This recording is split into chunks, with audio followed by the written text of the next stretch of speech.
Eu vou, então, dar a palavra para a Marilena Chauí, para continuar essa nossa discussão matinal. Eu só vou dar mais 1 ou 2 minutos, para que ela não seja muito interrompida por pessoas que estão ainda entrando. Marilena Chauí está com a palavra. Está ligado? Não.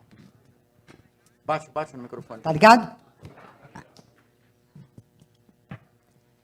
Bom, eu expliquei ao Celso que eu não podia estar numa mesa sobre multilateralismo, porque eu não entendo nada de multilateralismo.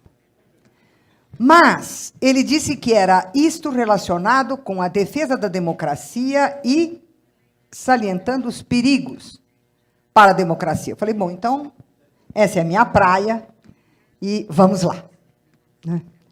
Bom, nós sabemos que o Brasil passa por um momento, não é apenas sombrio, mas trágico, não é um momento dramático, é um momento trágico.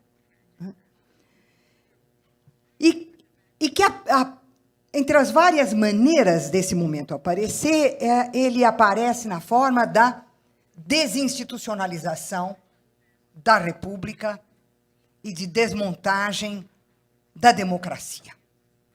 E isso se dá sob o poderio, às vezes explícito, às vezes disfarçado, da economia política neoliberal.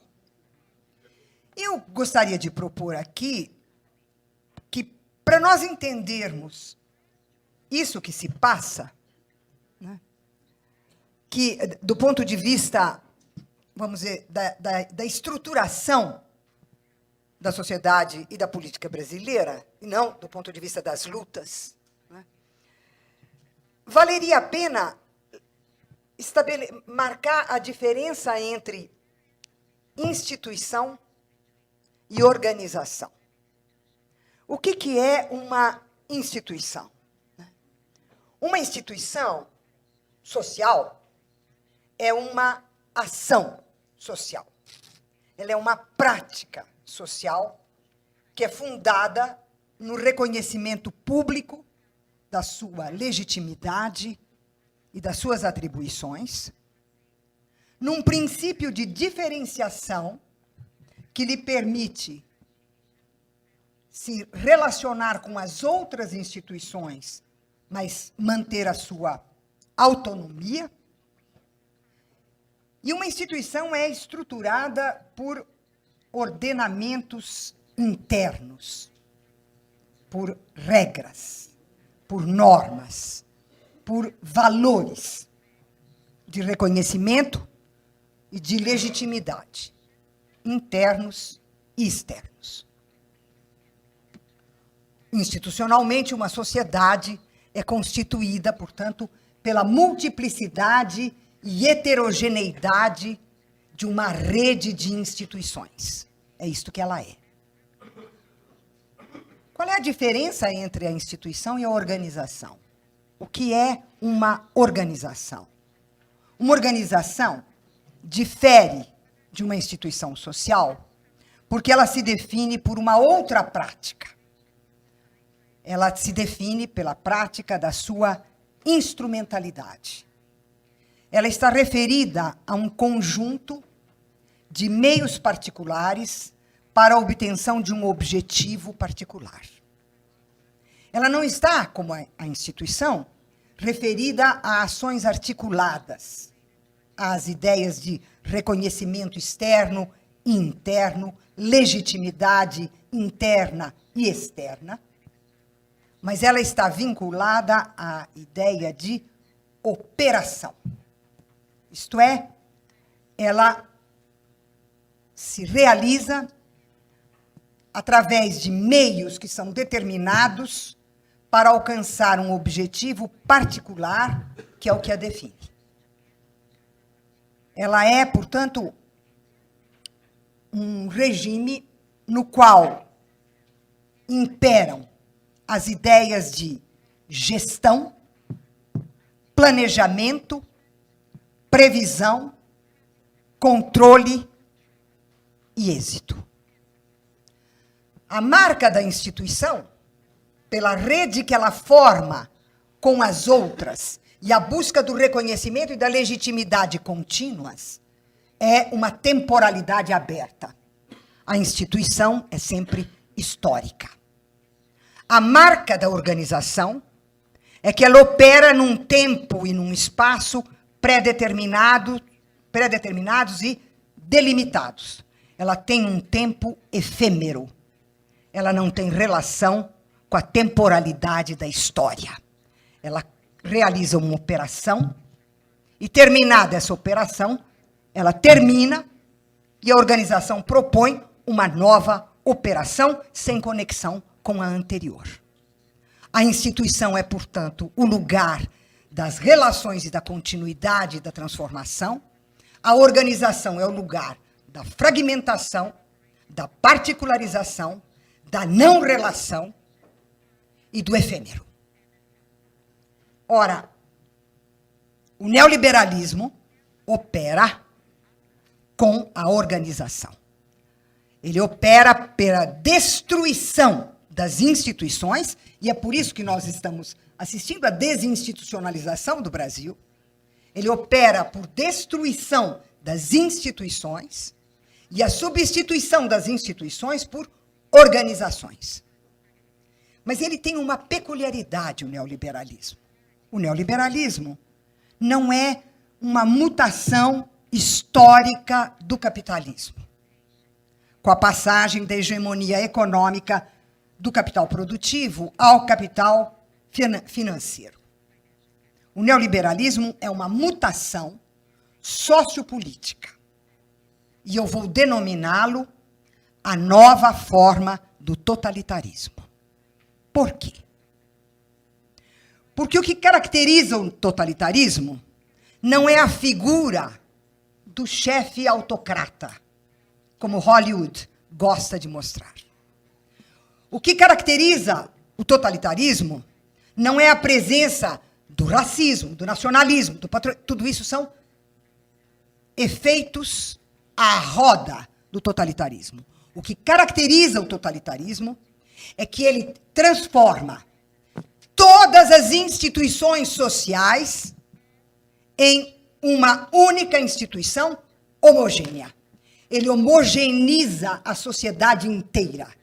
Ela se torna, portanto, internamente indiferenciada. Ele totaliza a sociedade inteira. Qual é a maneira pela qual o neoliberalismo totaliza a sociedade contemporânea inteira? Através de um tipo determinado de organização.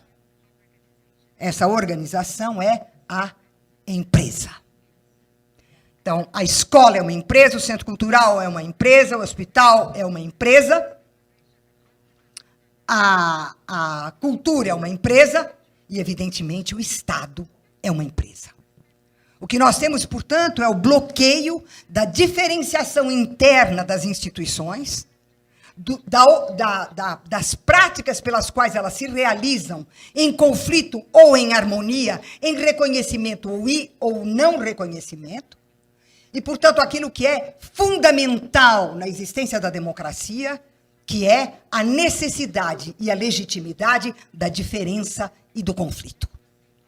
É isto que é apagado sobre a homogeneidade da sociedade e da política como empresas. É isso passar da instituição à organização, e, no caso, a uma organização que é de tipo totalitário, porque a sociedade inteira e a política inteira são pensadas como empresas.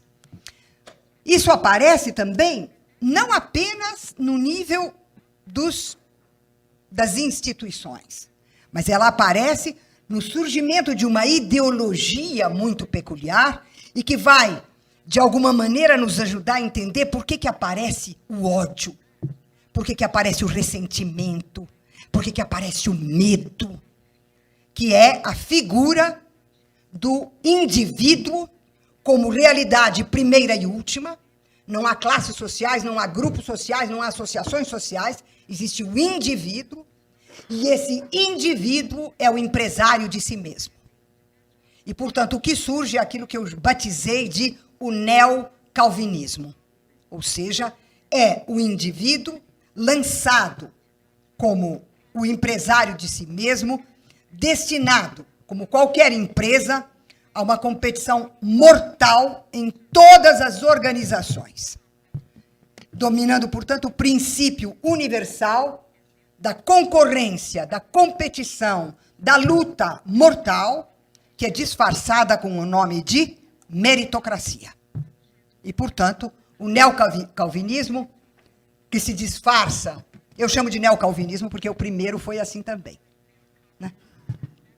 Então, eu o chamo de neo, porque essa figura do indivíduo como empresário de si mesmo estava no núcleo do primeiro calvinismo também, né?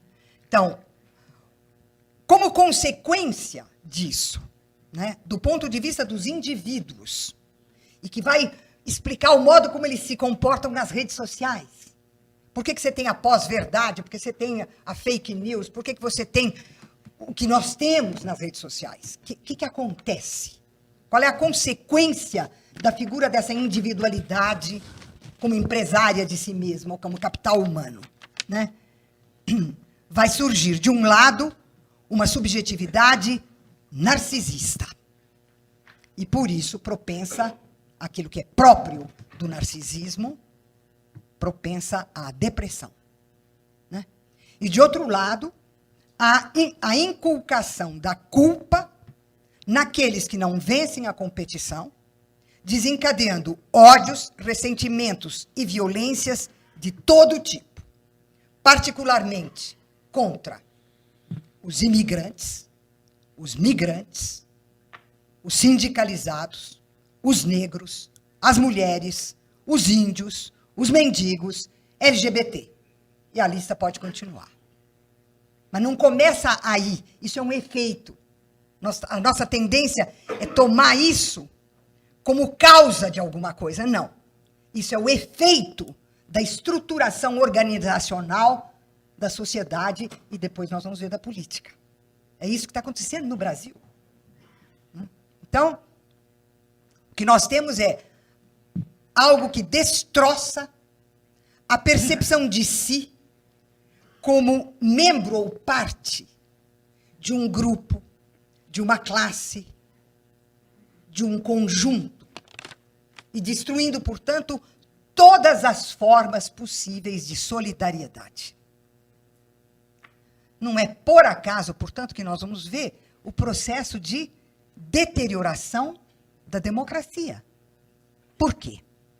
Politicamente, a consequência da passagem da instituição à organização significa que o Estado deixa de ser considerado uma instituição pública regida pelos princípios e valores democráticos e republicanos.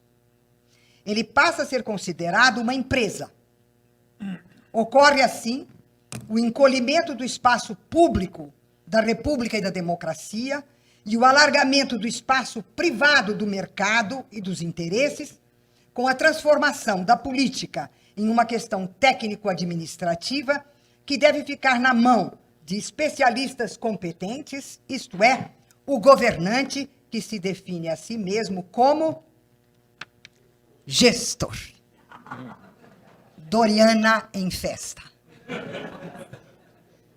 A política neoliberal é a decisão, como mostrou Chico de Oliveira, de destinar os fundos públicos aos investimentos do capital e cortar os investimentos destinados aos direitos civis e sociais. Isto explica por que a política neoliberal se define pela eliminação dos direitos econômicos, sociais e políticos, isto é, todas as reformas temerianas, todas, né? Contra, portanto, pela eliminação dos direitos sociais, econômicos, sociais e políticos, garantidos pelo poder público, em proveito dos interesses privados, transformando os direitos em serviços definidos pela lógica do mercado. Ou seja, ocorre a privatização dos direitos, que são transformados em serviços comprados ou vendidos no mercado, aumentando com isso todas as formas de desigualdade, de injustiça e de exclusão. Assim, a política que está em operação no Brasil corrói e destrói o coração da democracia. Ela apunhala não apenas a República, mas ela apunhala a democracia, porque ela destrói os dois elementos definidores da democracia, o conflito e a criação de direitos. Bom, quais são, então, as consequências? Para nós, e eu acho que para os outros e para o mundo, basta ver o Trump falando. A primeira, evidentemente, é o fim da democracia social, né? Com a privatização dos direitos. A segunda é o fim da democracia representativa. Ou seja, na medida em que a política é vista como gestão, ela deixa de ser encarada como uma prática na qual os indivíduos, vindos do próprio social e escolhidos pelo social, têm a competência para discutir os destinos e os rumos da sociedade. Essa política, que é o núcleo da ideia da representação, desaparece, porque a política é pensada como gestão. A partir do momento em que ela é pensada como gestão, a figura do parlamento perde a sua finalidade, o seu sentido.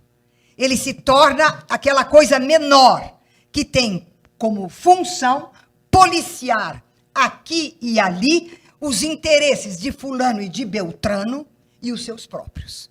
Mas a função legislativa, tal como ela significa numa república democrática, de democracia representativa, desapareceu, ou está em vias de desaparição no Brasil.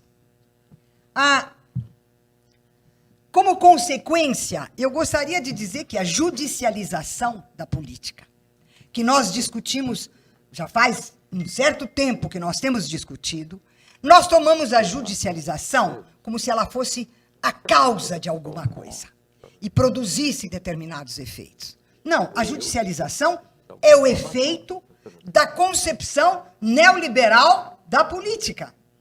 Na medida em que a política é pensada de maneira empresarial e como um jogo de interesses privados, como é que no mundo empresarial um conflito é resolvido? Um conflito dentro da empresa ou um conflito entre empresas? Ele é resolvido pela via jurídica. Isso é o mundo do interesse econômico, que resolve todas as suas querelas, os seus problemas, de duas maneiras, e só duas. Pela guerra, mata o outro mesmo, simplesmente, ou pelo universo jurídico da lei. Então, a judicialização que nós estamos assistindo no Brasil não é um destempero de um bando de ignorantes, loucos, malucos, completamente servis. Não é essa coisa desmoralizante. Não é. Ela é a maneira mesma do funcionamento da política neoliberal. Judicializar é fazer o quê? Neutralizar qualquer possibilidade de dar voz, legitimidade ao conflito e deixá-lo se desdobrar politicamente na sociedade. E é por isso que as eleições estão da maneira como estão. Elas se transformaram num problema. Elas se transformaram num problema porque não se esperava que, depois de tudo que foi feito, a ideia de que houvesse um vigor político na sociedade brasileira. E a suspeita de que esse vigor político da sociedade brasileira é um vigor que vem da esquerda. Aí, então, é a ruína completa. Porque o caminho está prontinho para que isso não aconteça. Está tudo pronto. Então, por que eu estou falando isso? Porque nós não devemos acreditar nem em leis históricas inexoráveis, nem no destino, nem na providência divina inexorável. Nós podemos mudar as coisas, e a prova é essa. Queria também, como última consequência, estou encerrando, Amorim. Pode falar. Está muito bom. Falar uma palavrinha sobre o multilateralismo, porque fica meio indecente eu vir a uma mesa de multilateralismo e não dizer uma única palavra. Então eu vou dizer, provavelmente o que eu vou dizer está tudo errado, mas vou falar porque noblesse oblige. Então, eu penso que nós estamos assistindo o fim do multilateralismo como consequência da nova forma assumida pelo imperialismo. Ou seja, num primeiro momento se passou do mundo bipolar ao mundo multipolar, da globalização, para finalmente nós irmos rumo a um novo imperialismo. Por que que ele é novo? Em primeiro lugar, né, porque o paradigma desse imperialismo não é mais o capital produtivo, que exige uma ocupação de territórios no nível da própria infraestrutura. Ele tem como paradigma o capital financeiro, que não precisa de infraestrutura. Então, como opera o novo imperialismo que destrói o multilateralismo? Ele não é mais a ocupação político-econômica de um país, operando no plano da sua infraestrutura, do seu Estado e da ideologia. Mas ele opera agora como uma ocupação de um território. Ele é uma organização. Então, ele ocupa um território delimitado, por um tempo delimitado, para a exploração desse território. Então, ele não precisa de um país inteiro, ele não precisa da ocupação militar desse país, ele não precisa da ocupação política desse país, ele não precisa da ocupação religiosa, cultural, ideológica desse país, ele não, que era o antigo imperialismo, ele não precisa fazer mais nada disso. Ele delimita um trecho, uma porção do território que ele vem e ocupa. Às vezes ele ocupa através das suas empresas. Às vezes ele ocupa militarmente. Mas é uma ocupação de um território delimitado por um tempo limitado. Terminada a exploração, feita a expoliação e feita a devastação desse território, ele vai embora. Como a bolha financeira se vai, o capital também vai. Ele vai embora e deixa a devastação no seu lugar. Então, ora, é interessante que esse procedimento do novo imperialismo receba um nome. Ele se chama operação. E é por isso que há tanta operação no Brasil. Operação de todo tipo, para marcar que é por um tempo determinado, com um objetivo delimitado, e que ao terminar esse tempo, ao terminar esse objetivo, a operação termina. Ela não constitui uma história. Ela simplesmente delimita a sua eficácia, o seu êxito ou o seu fracasso. E é isso o modelo neoliberal da sociedade, da política, do pensamento e da operação da justiça e de todas as operações que existem. Portanto, no caso do Brasil, o que nós temos? Nós temos essa desinstitucionalização de que eu lhes falei, né? A desinstitucionalização da República e a destruição da democracia, mas nós temos também a expoliação imperialista. O pré-sal, a Embraer, a Embratel, o que vai acontecer na região amazônica. E esse novo imperialismo explica por que os Estados Unidos não precisa ter um plano para o mundo. Porque o mundo era alguma coisa que interessava ao antigo imperialismo. O novo imperialismo é pontual. E o Trump precisa apenas manter o poder dos Estados Unidos. Mas ele não precisa mais invadir outros países. Ele opera, ele tem operações locais que fazem esse serviço. E a adoção do neoliberalismo pelos países da periferia. Somos nós, mas a gente vai lutar. Obrigada.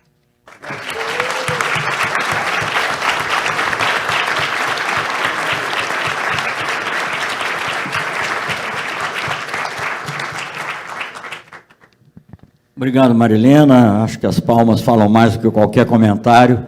Mas, além de só uma coisinha que tem a ver com outro debate que teve sobre a mídia, e eu